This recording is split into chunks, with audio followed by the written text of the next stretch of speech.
राजाय विवेकानंदसूरये शचीर्षिवस्वरूपाय स्वामिने तापहरम् ॐ अखण्डमण्डलाकारं व्यक्तं येन चराचरं तत्पदं दर्शितं येन तस्मै श्रीगुरवे नमः। এরকম একটা সুন্দর অনুষ্ঠানে যারা এসেছেন তাদের প্রত্যেককে আমার আন্তরিক শুভেচ্ছা এবং ভালোবাসা জানাচ্ছি। এই আজকের আমার দুই পূর্ববর্তী বক্তা সুন্দর বললেন, আদর্শ জাগিয়ে তুলেছেন আমাদের সামনে। মূল্যবোধের যে অবক্ষয়ের একটা যুগ চলছে সেটা তো আমরা দেখতেই পাচ্ছি ছেলে মেয়েদের ব্যবহারের মাধ্যমে, গার্জেনদের ব্যবহারের মাধ্যমে। তো এই সব খুব প্রাসঙ্গিক আজকাল। স্বামীজি কিন্তু অনেক আগে বলে গেছেন পিতৃ দেব বড় মাতৃ দেব মূর্খ দেব সকলকে উনি সম্মান দিয়ে গেছেন। আর একটা কথা ভেটিক্যালি উনি বলে গেছেন, যে ছেলের মায়ের উপরে কোনো ভক্তি নেই তার কিন্তু কোনো দিকেই কথা না, পুরস্কার করে। সুতরাং আমি আজকালকার ইয়াং ছেলেদের এই কথাটা মনে করিয়ে দিতে চাই। এবং আমরা পৌরাণিক যুগ যদি দেখি, শিব দুর্গার কার্তিক গণেশের কাহিনী একটা স্মরণ করে এই প্রসঙ্গে আমি অন্য কথা বলবো আজকে, যেহেতু আগে এই আলোচনা হলো।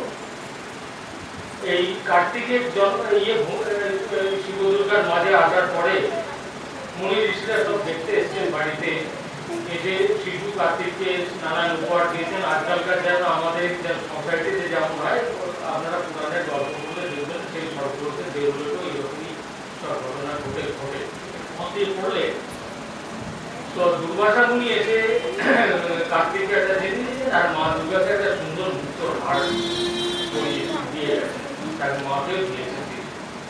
তো চলে যাওয়ার পরের দিন বলে যে আমার তোমাদের দুজনের মধ্যে যে ব্রহ্মাণ্ড ঘুরে আসতে পারবে আমাদের কাছে আগে, তাকে এই মালাটা দিয়ে উপহার। ঠিক আছে, কার্তিক গণেশ শুনে কার্তিক তো মহিলা চলে একবারে ব্রহ্মাণ্ড ঘুরতে বেরিয়ে পড়লো। আর গণেশ সিদ্ধিদাতা, গণেশ এই জন্যই সিদ্ধিদাতা। গণেশ হলো কি মা আর বাবাকে প্রদক্ষিণ করে বসে পড়লো পায়ের কাছে। তারপরে কার্তিক এত ঘুরে এসে দেখে যে গণেশের গলায় মালাটা রয়েছে। তো মা আমি ব্রহ্মাণ্ড ঘুরে আসতে বললাম, আমার এর চেয়ে বেশি আর ব্রহ্মাণ্ড কোথায়। রেগে কার্তিক চলে গেল একবারে দূর দূরান্তে, সেই চললাম এই যেখানে এখন মল্লিকার্জুন আনতে গিয়ে কার্তিকগুলো তোমরা যতই আমাদের নিয়ে আমি কিন্তু ফিরবো না, আমি তখন মা দুর্গা শিব দুর্গা সেই চললামে রয়ে গেছে। ওটা একটা মানে দাদর জ্যোতির্লিঙ্গের একটা। সুতরাং এই মা বাবাদের কথা আমি সেদিন কালকে পবিত্র ভারতে একটা আর্টিকেল দিলাম, ডিউটিজ অফ দি পেরেন্টস, মা বাবার কর্তব্য। আমি একটা কিছুদিন আগে মহিষাদলে একটা অনুষ্ঠান করেছিল, আমাকে দেখছিল মা বাবার প্রতি ছেলেদের কর্তব্য সম্বন্ধে বলতে। আমি অন্য কথা বলবো, এটা প্রাসঙ্গিক একটা। তো এই আর্টিকেল দেখলে মা বাবার কর্তব্য, ছেলের কর্তব্য কি, আমি সেটা বলতে গেছিলাম মহিষাদলে। আমি বললাম যে এইরকম একটা অকেশন কিন্তু যেমন সুযোগও বটে তেমনি আবার দুর্যোগও বটে। দুর্যোগ কেন না, ছেলেকে শেখাতে হচ্ছে তার মা বাবাকে কিভাবে সে সম্মান করবে। মা যাদের জন্য তুমি দুনিয়াকে দেখতে পাচ্ছ তাকে ভক্তি করবে, সেটা যদি অনুষ্ঠান করে বলে দিতে হয়, তাহলে এর চেয়ে আর কি দুরবস্থা কি হতে পারে। আর সুযোগের জন্য যে ভালো ভালো কথাগুলো তো অনুষ্ঠানের পরে সব ভুলে যায়, সেজন্য এই কথাগুলো এমফাসিস দিয়ে বলার একটা সুযোগ আজকে আপনারা করে দিয়েছেন। সেজন্য আমি বলছি, আমার রামায়ণ মহাভারত নানান জায়গা থেকে মা বাবার সম্বন্ধে সেগুলোর সম্বন্ধে নানান কথা বললাম। তার মধ্যে একজন বাবা কথা শুনে খুব খুশি হয়েছে, এত খুশি হয়েছে চোখ দিয়ে জল পড়ছে। বলছে মহারাজ আমার ছেলেকে আপনার সামনে এনে দিচ্ছি, আপনি একটু বকুন। আমি বললাম দেখুন আমি বকলে একদিন হয়তো শুনবে, কিন্তু আপনারা তাকে সারা জীবন সঙ্গে নিয়ে থাকবেন, এতদিন দেখেছেন, এবং এখন তার দায়িত্বটা কিন্তু আপনাকে শোধরানোর দায়িত্বটা। এই কথাগুলো আমি যেগুলো বলছি এগুলো আপনারা প্রত্যেকে, আমি যেখানেই যাই সেখানেই বলি, এই পৌরাণিক যে ছোট ছোট গল্পের বই, গল্পের মতো বই, যেমন সুতরা এইসব আছে নবকল্লোল, এগুলো পুরাণের বইও গল্পাকারে পাওয়া যায়। এগুলো 10 মিনিট 15 মিনিট করে এক একটা কাহিনী করলে মনে দাগ কেটে যায়, তখন আর এই বাবা মাকে মুখের উপরে কথা বলতে আর ইচ্ছা হবে। এইগুলো ভুলে যাচ্ছি আমরা আমাদের ভারতীয় সংস্কৃতি। যাই হোক, এটা অন্য কথা, এই বলতে গেলে অনেকটা হয়ে যায়, সময় আমি অনেক যেতে 2 ঘন্টা লাগে প্রায়।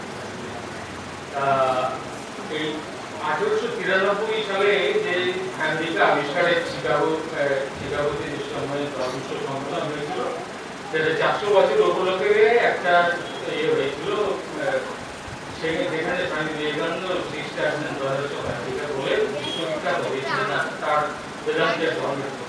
সেইটা 400 বছর, এই 100 সেই বক্তৃতার 100 বছর শেষ হয়েছে গত বছর। বেলুড় মঠ থেকে সেটা সারা বছর থেকে পালন করার একটা নতুন সংকল্প নিয়েছে। আমাদের বিভিন্ন সেন্টারে করা হচ্ছে। বেলুড় মঠে এই 22 সেপ্টেম্বর একটা ভক্ত সম্মেলন হবে, এই জায়গায় একটা সমাপ্তি সম্মেলন হবে। আমি এই শিকাগোর বক্তৃতা, আমরা তো ভাই ও বোনেরা বলে আমরা শিকাগোর বিবেকানন্দ বিখ্যাত হয়েছিলেন এটুকু জানি, কিন্তু তার পশ্চাতে যে কি ঘটনা, তার মনের মধ্যে যে কি প্রতিক্রিয়া, পরিস্থিতির যে কি পরিবর্তন, সেইগুলো আমরা অনেকেই হয়তো জানি না। তা আমরা সেইটা নিয়ে একটু সংক্ষেপে আলোচনা করব। ঠাকুরের শরীর যাওয়ায় 1886, আমি তার আগের ঘটনার দিকে যাচ্ছি না, কারণ অনেক সময় লেগে যাবে। 86 সালে শরীর যাওয়ার পর, আগস্ট মাসে শরীর যাওয়ার পর, এই অক্টোবর মাসে প্রথম মঠ হলো বরানগর ব্রাহ্মণ স্থান। সেখানে তারপরে তার আগে কাশীপুরে অনেকদিন কেটেছে, প্রায় 7 মাস ওখানে স্বামীজি ঠাকুর সেখানে স্বামীজিকে তৈরি করেছে। স্বামীজি বিবেকানন্দ বা নরেন বা বিবেক এই করুন 1890 খ্রিস্টাব্দে ঠাকুরের কাছে এসেছে। তখন স্বামীজির বয়স 17 বছরে একজন যুবক। কিন্তু এই ঠাকুরমা স্বামীজির কথা বলার আগে একটা কথা আমি মনে করে দিতে চাই। এই তিনজনই কিন্তু দেবতা, এরা নরলীলা করতে এসছেন। আমরা এই যুগের পরিস্থিতিতে তাদেরকে মানুষ রূপে তার লীলা বর্ণনা করছি, কিন্তু তার মনে রাখাতে মনে করি দেওয়ার জন্য আমি 3টে ঘটনা বলবো। স্বামী ঠাকুর বলেছেন, নরেন যখন ঠাকুরের কাছে এলেন সুরেন্দ্র মিত্রের বাড়িতে, তখন উনি তারপরে তার সাঙ্গভঙ্গতে বলেছিলেন, এই নরেনকে আমার একবার মন উচ্চ উপর দিকে চলেছে, ধ্যানের মধ্যে আলোর জগতে পৌঁছে গেছে, আলো চলছে চলছে, দেখছেন দেবতারা লাইন দিয়ে দাঁড়িয়ে আছেন, আরো আগে দেখছেন প্রতীক পুঞ্জ একবারে আলো, যেমন আমরা দেখি পূর্ণিমা রাতে, তার চেয়েও 100 গুণ। সেখানে উনি দেখলেন 7 জন ঋষি বসে আছেন, মাঝখানে একজন, তার দিকে 6 জন ঘিরে আছেন। এই কথা বলো না তোমরা তাদের মধ্যে একজন শিশু, দেব শিশু, সে জ্যোতির্পুঞ্জে একসঙ্গে হয়ে গেল, এবং সে মাঝখানে যে বসে আছেন তাকে জড়িয়ে ধরে বলছেন, আমি যাচ্ছি, তোমাকে আসতে হবে। সপ্তর্ষি মণ্ডলের এই যিনি যিনি বললেন তিনি হচ্ছেন শ্রীরামকৃষ্ণ স্বয়ং, আর যাকে বললেন তিনি হচ্ছেন নরেন্দ্রনাথ। সুতরাং এনারা যুগের প্রয়োজন তখন হয়েছিল। ভগবান বিষ্ণু বলেছেন, যদা যদা কি ধর্মস্য গ্লানি ভবতি ভারত, যেখানে যেখানে ধর্মের গ্লানি হয় সেখানে ধর্মের স্থাপনার জন্য, এবং সাধু ব্যক্তিদের, যারা মানে অনেস্ট লোক, সাধু ব্যক্তি, সৎ ব্যক্তি, নিষ্ঠাবান ব্যক্তিদের পরিত্রাণের জন্য আমি যুগে যুগে অবতীর্ণ হই। সুতরাং ঠাকুর এসেছিলেন, এটা হলো স্বামীজির কথা। ঠাকুর ক্ষুদিরাম গয়াতে গেছেন পিণ্ড দিতে, পিণ্ড দেওয়ার পরে ভগবান বিষ্ণু তাকে স্বপ্নে দেখা দিয়ে বলছেন, ক্ষুদিরাম আমি তোমার বাড়িতে যাবো, তোমার সেই হয়ে আসবো।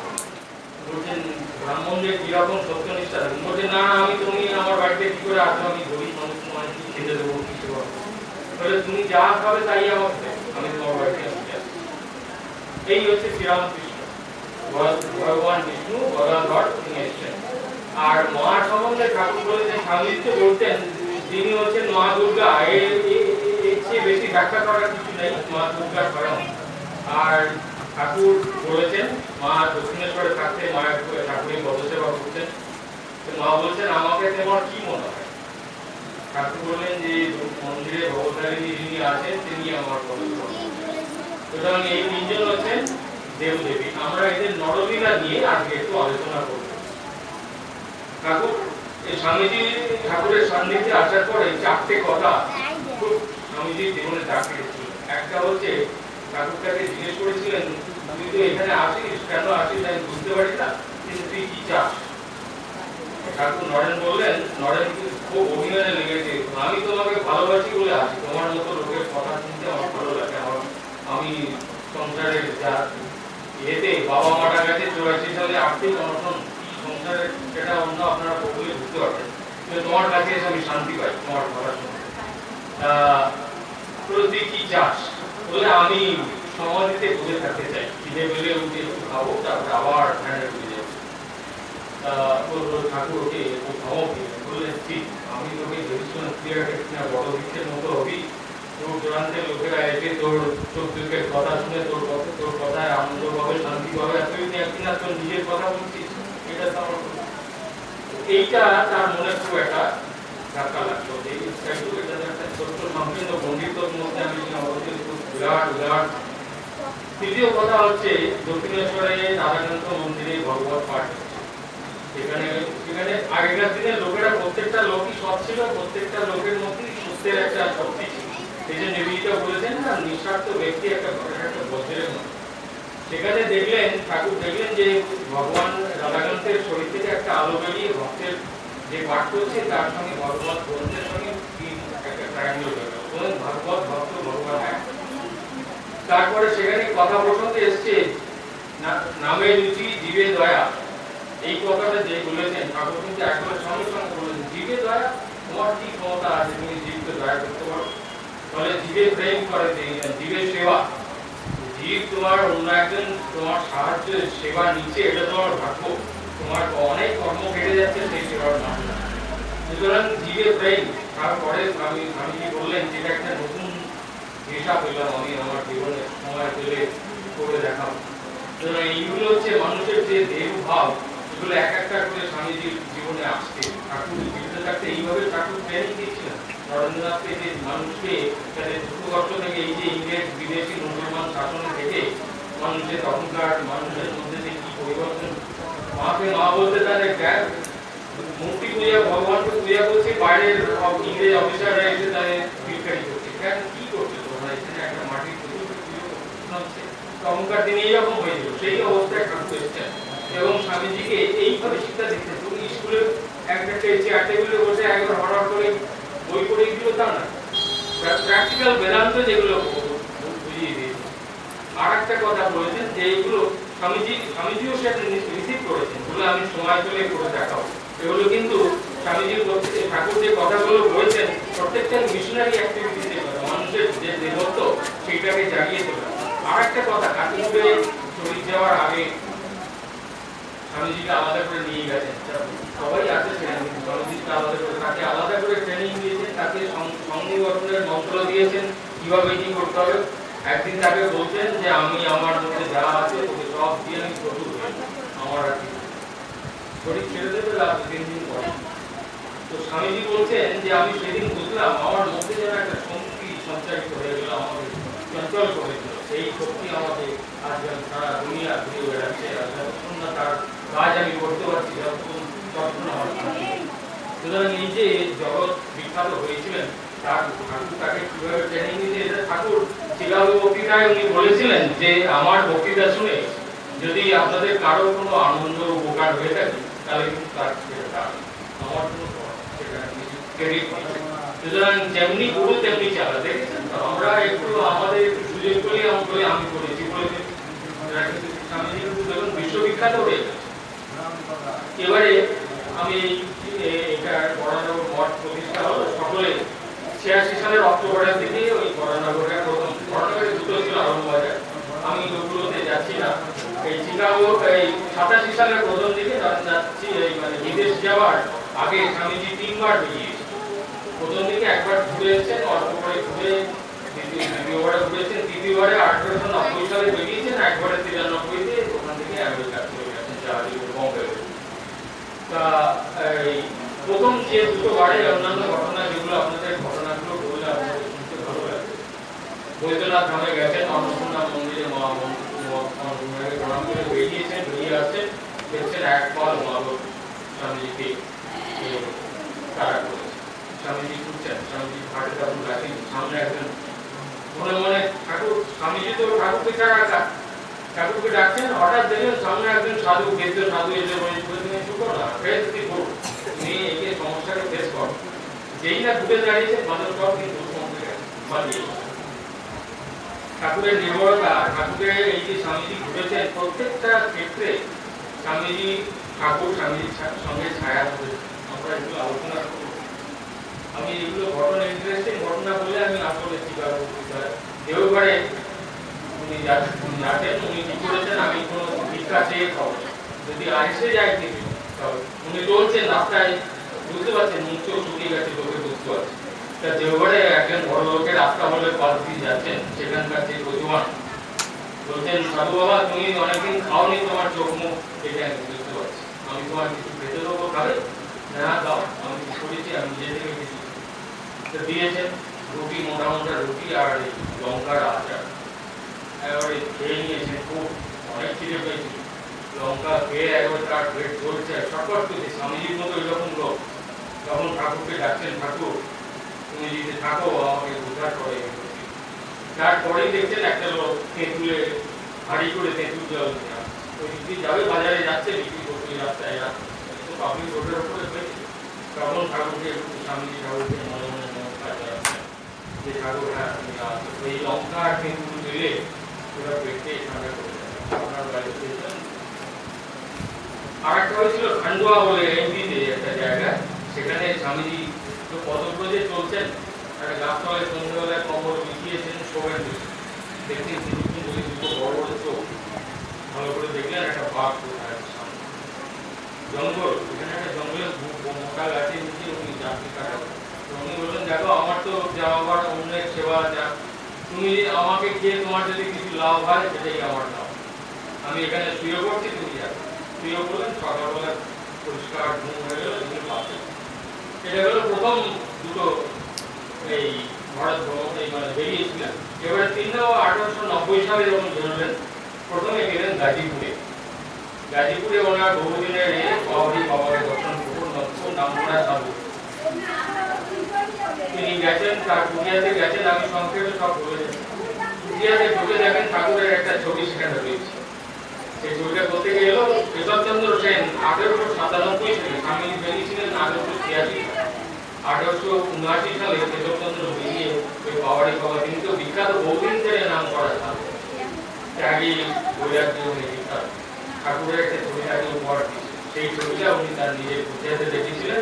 সেই কুটিয়ার পাশে একটা আন্ডারগ্রাউন্ড, আমাদের যেমন আজকাল বেসমেন্ট হচ্ছে, ওনার তিনি একটা স্বাভাবিকভাবে একটা গোয়া ছিল তার আশ্রমের পাশে, যেখানে উনি দিনের পর দিন না খেয়ে থাকতেন এবং খেলেও খুব সামান্য খেতেন, সেই জন্য ওনার বাবারই বাবা।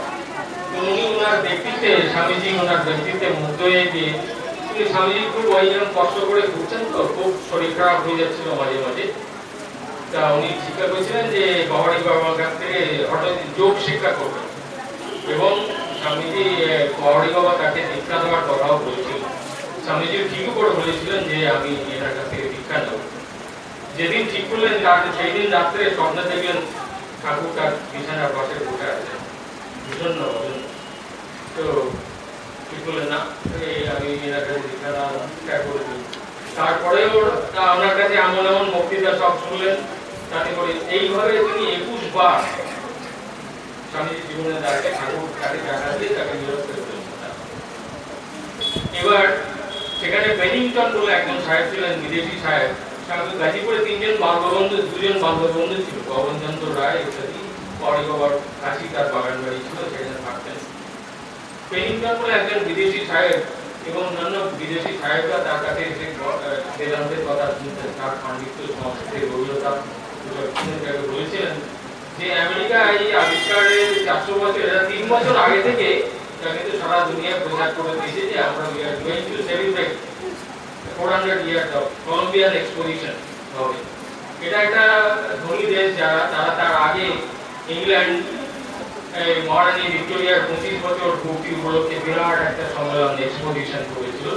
আমেরিকা ভেবেছে যে সেও বড় করবো। তারপরে কিছুদিন পরে শুনেছে যে প্যারিসে ফ্রান্সে হবে একটা বিরাট, এখানে বিশাল লাইফেল টাওয়ার যেটা আমরা দেখি টুরিস্ট স্পট, সেটা তৈরি করবে। কিন্তু আমেরিকা ভাবলো আমরাও একটা, ওরা 1100 একর জমি কিনেছিল, 3টে বড় বড় বাড়ি, এক একটা বিল্ডিং এ 3 তলা বিল্ডিং করেছিল একটা, যেখানে 3 লোক এক একটা ফ্লোরে 1 লক্ষ করে লোক বিভিন্ন স্টল দেখবে, ঘুরবে দেখবে, 3 লক্ষ 3টে ফ্লোরে 3 লক্ষ এইরকম বাড়ি 3টে, এবং hall of nation, hall of Washington, hall of Columbus, দুটো, একটা হল অফ ধর্মঘটে স্বামীজি বলেছিলেন যে আর্ট ইনস্টিটিউটে ওখানে 7,000 লোক।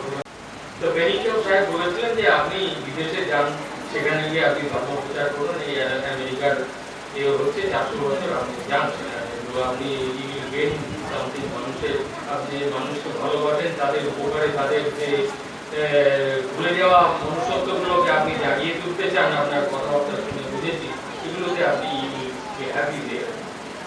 এটা গেল প্রথম। স্বামীজি যখন ভাবছেন যে এরকম কথাটা আমি বলবার লোক নেই, আমি যদি ডিভাইন কোনো ভগবানের কোনো আদেশ পাই তবেই আমি সেটা নেব।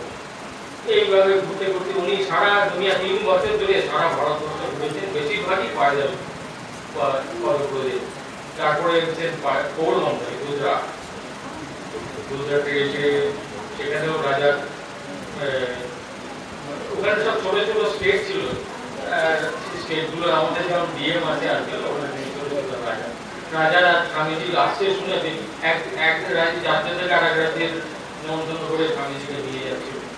সেখানে শঙ্কর পাণ্ডরম বলে একজন ভীষণ পণ্ডিত, বেদের ওপরে তার ভীষণ দখল, এবং তিনি ফরাসি ভাষাও জানেন, এবং বেদকে অনুবাদ করার জন্য স্বামীজির ইংরেজি জ্ঞানে তিনি সাহায্য নিয়েছিলেন। বহুদিন তার সেখানে ছিলেন এই পাণ্ডুরং, শঙ্কর পাণ্ডুরঙ্গের বাড়িতে।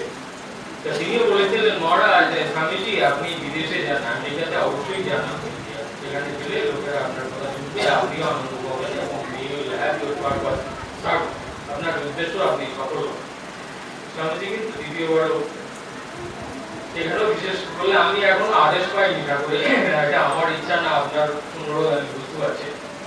এইভাবে এগোতে গেতে উনি আবু রোডে এসেছেন, রাজস্থানে। রোডের ক্ষেত্রে রাজার ওখানে একটা সামার রিসর্ট, খুব গরম পড়লে উনি ওখানে এসে থাকেন। তো শুনতে পেয়েছেন যে স্বামী বিবেকানন্দ একজন পণ্ডিত ছাত্র এসেছেন ক্ষেত্রী রাজা, যদিও তিনি সামার রিসর্টে আছেন, উনি ডেকে এনেছেন।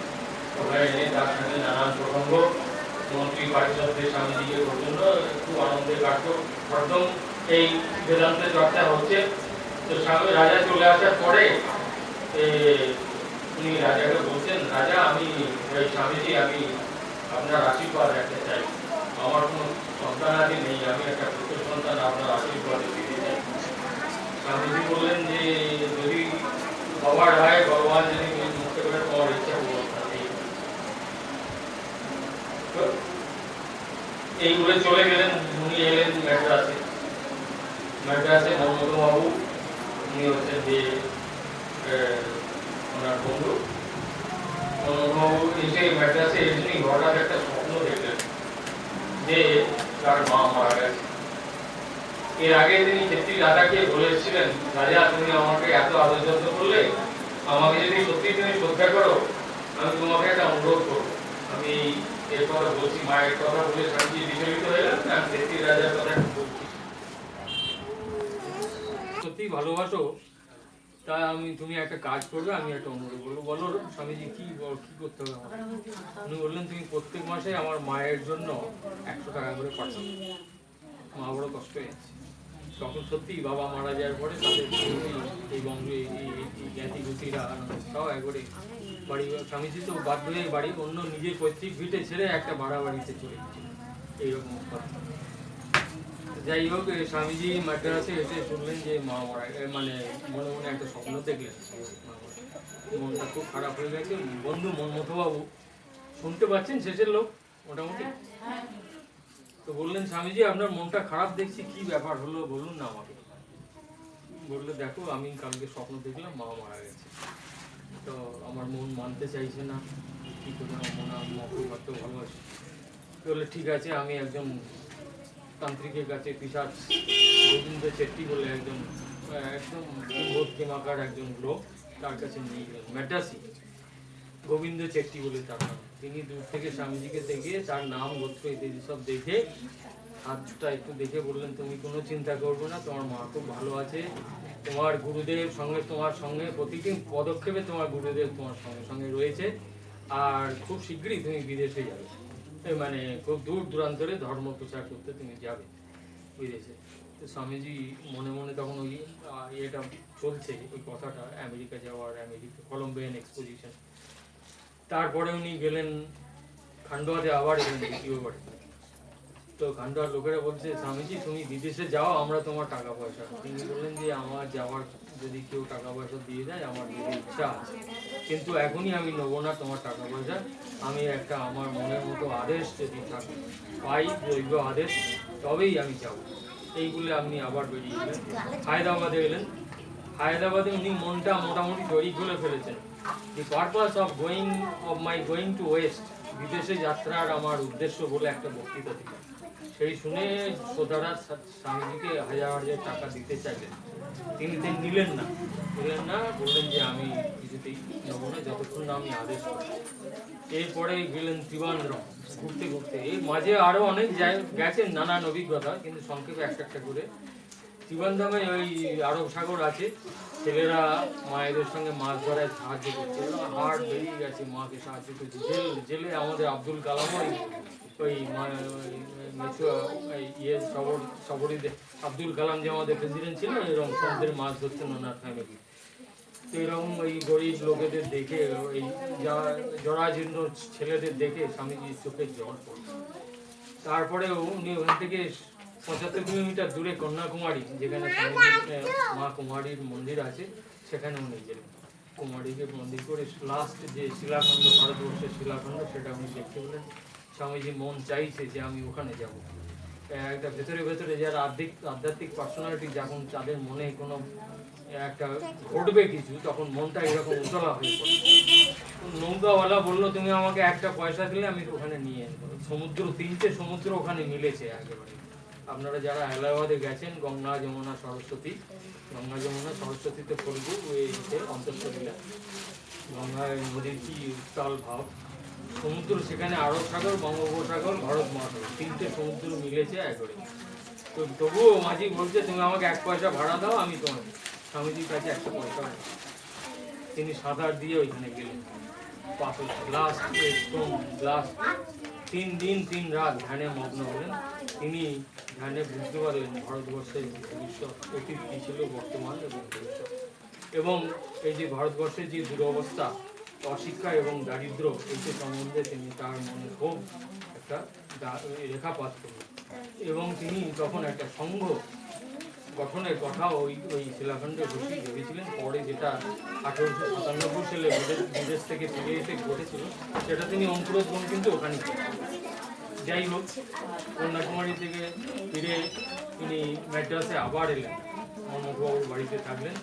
তখন ক্ষেত্রী রাজ তার দেওয়ান জগমোহন বাবুকে বলে দিলেন, 1.5 বছর পরে ম্যাড্রাসে, যে তুমি স্বামীজিকে নিয়ে এসো, আমার পুত্র সন্তান হয়েছে, স্বামীজিকে আশীর্বাদ করেছে। স্বামীজি বলছেন তখন এর মধ্যে আলাসিঙ্গা পেরিমল সব টিকিট 2nd ক্লাসের টিকিট করে ফেলেছে জাহাজেতে। তা 31শে মে যাবে। স্বামীজি বলছেন আমি কি করে যাব, আমার জাহাজ 31 তারিখে আছে। তা বলছেন, জগমোহন বললেন, ক্ষেত্রীরাজ বলেছেন 1 দিনের জন্য হলেও নিয়ে আসে। তো জোরে ক্ষেত্রী থেকে মানে বম্বে থেকে ক্ষেত্রীতে গেলেন। তো ক্ষেত্রী সব শুনলেন যে স্বামীজির এরকম হয়ে গেছে ব্যবস্থা, 2nd ক্লাসে একটা টিকিট আর 2000 টাকা নগদ স্বামীজির হাতে দিয়েছেন। প্রবর্তন থেকে 2000 টাকা মানে অনেক। তা রাজা ক্ষেত্রী অজিত সিং তখন ওই ticket 2nd class টিকিটটাকে 1st class করেছে। আর একটা আলখাল্লা, সিল্কের আলখাল্লা, হলুদ রঙের, আর একটা পাগড়ি, যে পাগড়িটা এখন রামকৃষ্ণপুরমে রয়েছে, পাগড়ি বাড়ি নাম হয়েছে এখন। ওইখানে রাখা আছে স্বামীজি সেই পাগড়ি, রাজা অজিত সিং এর দেওয়া পাগড়িটা সেটা করে দিলেন। এবং বম্বেতে আবার পৌঁছে দিয়ে গেলেন। সেখানে ওই পেনিনসুলা জাহাজে করে তিনি রওনা দিলেন। 2 মাস পরে একেবারে কিন্তু শিকাগো রওনা হয়ে গেলেন, ভারতের মাটি ছেড়ে দিলেন। 2 মাস পরে মাঝখানে জাপানে গেছিলেন। সেখান থেকে একেবারে সব ইন্ডিয়া বলে জাহাজ থেকে চেক করে জাপান থেকে কানাডা ডাইরেক্ট শিকাগোতে ছিল না, তখন উনি ভ্যানকুভার কানাডা থেকে, ভ্যানকুভারে নেমে সেখান থেকে ট্রেনে করে অনেকটা দূর, আমরা ম্যাপে দেখি পাশাপাশি কানাডা এবং আমেরিকা পাশাপাশি, কিন্তু ট্রেনে করে আসতে 3 দিন সময় লেগেছিল। 3 দিন সময় লেগেছিল। মাঝখানে ট্রেনের মধ্যে কেট স্যানবর্ন বলে একজন মহিলা, দেবীর মতো দেখতে, ট্রেনে তার কাছে এসে বসলেন। এসে বললেন, স্বামীজি তুমি কোথায় যাচ্ছ? তার বউ, তুমি কোথায় যেতে চাচ্ছ? বললো আমি যাচ্ছি বস্টনে। শিকাগোতে এসে শুনলে মানে শিকাগোতে যাবো, তো সেখানে এসে বললেন যে স্ট্যান্ডার্ড অফ লিভিং $500 করে $5 করে দৈনিক খরচা হয়েছে, স্বামীজি হাতে ওই 2000 টাকা আছে, ইন্ডিয়ান টাকা। তো ওখানে দিন সাথে থেকে তিনি ওই স্ট্যান্ডবাউন্ডকে বললেন, আমি তোমার তিনি স্ট্যান্ডবাউন্ড বলেছিলেন তুমি বস্টনে চলে এসো, বস্টনের লাইফ কস্ট অফ লিভিং খুব কম, সেখানে তুমি আমার বাড়িতে দিনে বিকজ বলে একটা আমাদের যেমন বাগান বাড়িটাকে বড় বড় ঘর দিয়ে ওখানে সুন্দর একটা খামার বাড়ি ছিল, সেখানে জানি ছিলেন স্বামীজি সঙ্গে টিভিতে বড়নগর মঠে তখন তারা কিছু ভাত আর তারা কিছু সেদ্ধ আর ভাত খাওয়া হচ্ছে বড়নগর মঠে দিনের পর দিন। সেই সময় স্বামীজির একটা চিঠি হলো এই হরিভাইকে লিখেছেন, হরিভাই আমার সারা দেশ ঘুরে আর কিছু না হোক আমার হৃদয়টা খুব বড় হয়ে গেছে, আমি অন্যের কথা ভাবতে শিখেছি, আর আমি এখানে থেকে এই একজন দেবদুর্লভ মহিলার বাড়িতে বাবার বাড়িতে জায়গা পেয়েছি। ওখানে তিনি যশোরে বহু বক্তৃতা দিয়েছেন, ইউনিভার্সিটি কলেজে প্রচুর টাকা দিয়েছে, সেই টাকা সব তিনি এখানে এই যে দেশের দারিদ্র দুর্ভিক্ষ, এই যে অনাহারী দারিদ্র, এগুলো তো অশিক্ষা, এগুলো দূর করার জন্য স্বামীজি তখনই ঠিক করে উঠেছেন যে আমাকে টাকা কালেকশন করতে হবে, এইভাবে কোনো কিছু করা সম্ভব না। গোটা ভারতবর্ষের দারিদ্র নিরক্ষরতা দূর করার সংঘবদ্ধভাবে একটা সেই দিনে রামকৃষ্ণ সঙ্গের কথা তিনি তখন ভেবেছিলেন এবং বস্টনে গিয়ে তিনি অনেক টাকা পেলেন, সঙ্গে সঙ্গে টাকা কিন্তু বরাদ্দ করে পাঠিয়েছিলেন এবং এই বলরাম বাবু, গিরিশ ঘোষ, কেশব চন্দ্র সেন এদের মতো লোককে এই নিজেদের তখন আসেনি, এই সংঘ গঠনের কথা আইডিয়াটা ওনাদের মনে তখন দিলেন, টাকাটা বলুন তখন বলরাম বাবুর কাছে। তারপরে এখানে শিকাগো প্রসঙ্গে আসি, বছরে থাকার পর উনি আবার এই 8 সেপ্টেম্বর আবার ট্রেনে করে শিকাগোতে ফিরে এলেন।